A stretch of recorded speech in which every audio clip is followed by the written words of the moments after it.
જય જલારામ, જય રઘુવંશ। નમસ્કાર દર્શક મિત્રો, સમગ્ર રઘુવંશી સમાજની પ્રથમ એકમાત્ર વેબ ન્યૂઝ ચેનલ લોહાણા ન્યૂઝમાં આપનું હાર્દિક સ્વાગત છે।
જેમને પણ સોનાનું દાન કરવું હોય, આજે 12 છે કે આજનો બહુ મોટો દિવસ છે, જેને પણ સોનાનું દાન કરવું હોય એમના માટે આપણે માત્ર 1 કિલો સોનું 500 રૂપિયા રાખ્યા છે।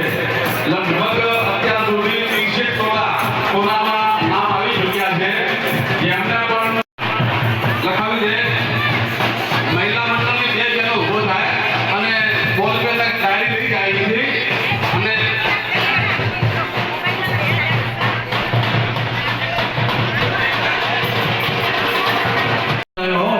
पहली बार હું જ્યારે પરણવા આવ્યો ત્યારે અને આજ ભગવાનને પરણાવવા આવ્યો ત્યારે આ બે પ્રસંગ સાંભળવા મને દિશામાં આવ્યો। બોલો ભાગવત ભગવાન કી જય। અદ્ભુત પ્રસંગ છે, ભક્તિની વાતો સાંભળી અને માં ભગવતીએ રુક્ષ્મણીએ ભગવાનને મનોમન જોયા છે, ભગવાનને મનોમન પસંદ કર્યા અને માં ભગવતીએ એક 7 મંત્રોનો પત્ર ભગવાનને લખ્યો છે। હે પ્રભુ, અદ્ભુત રૂપના ભગવાનના વખાણ કર્યા છે અને આ રુક્ષ્મણીનો ભાઈ એ રુક્ષ્મી છે, એ રુક્ષ્મી આ વિશ્વક રાજાની પુત્રી છે રુક્ષ્મણી, એનો ભાઈ રુક્ષ્મી અને રુક્ષ્મી એની બહેનના લગ્ન શિશુપાલની સાથે કરવા માટે તૈયાર થાય છે અને ત્યારે રુક્ષ્મણી ભગવાન કૃષ્ણને સંબોધી અને પત્ર લખે છે। અત્યારે આપણે લખીએ છીએ એ નહીં હો, અત્યારે લવ લેટર લખાય, वो लेटर एनो एक છે પણ ભગવાન મંત્રોથી ભગવાનને સંબોધી અને મારું રુક્ષ્મણી પત્ર લખે છે। ત્યારે પ્રથમ જ લખ્યું છે, આપણે લખીએ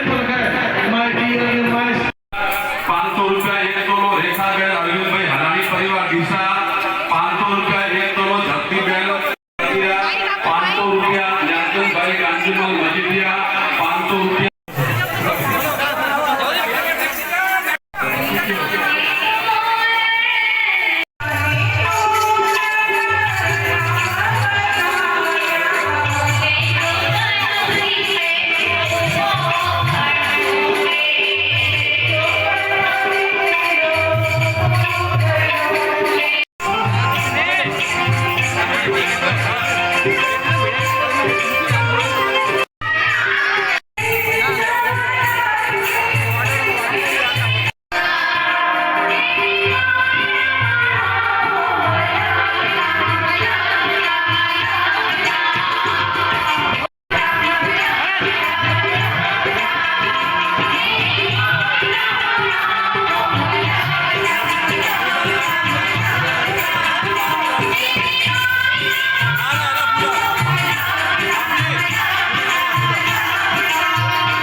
તાળીઓથી વધાવશું આપણે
જય જલારામ, ભાગવત ભગવાન કી જય. છેલ્લા 6 દિવસથી ડીસા પારકર સમાજમાં આજે અધિક માસ નિમિત્તે ભાગવત કથા ચાલી રહી છે. શ્રી લાભેશભાઈ દવે દ્વારા સુંદર કથાનું રસપાન કરાવી રહ્યા છે. અલગ અલગ ગઈકાલે કૃષ્ણ જન્મ હતો, એને આગલા દિવસે રામ જન્મ હતો અને આજે રૂક્ષ્મણી વિવાહ હતો. ખૂબ જ ધામધૂમથી, ખૂબ જ હર્ષોલ્લાસથી પોતાના ઘરે લગ્ન પ્રસંગ હોય એ રીતે ઉજવવામાં આવ્યો છે. આમાં કોટડાવાળા રામલાલ સગાચંદ જોગલપુત્રા પરિવાર કોટડાવાળા તરફથી પણ એમણે ખૂબ સારો ભાગ લીધો છે અને ખૂબ જ લાભ લીધો છે એમણે. અને બાકીનું પારકર મહિલા મંડળ અને પારકર યુવક મંડળ અને પારકર સમાજ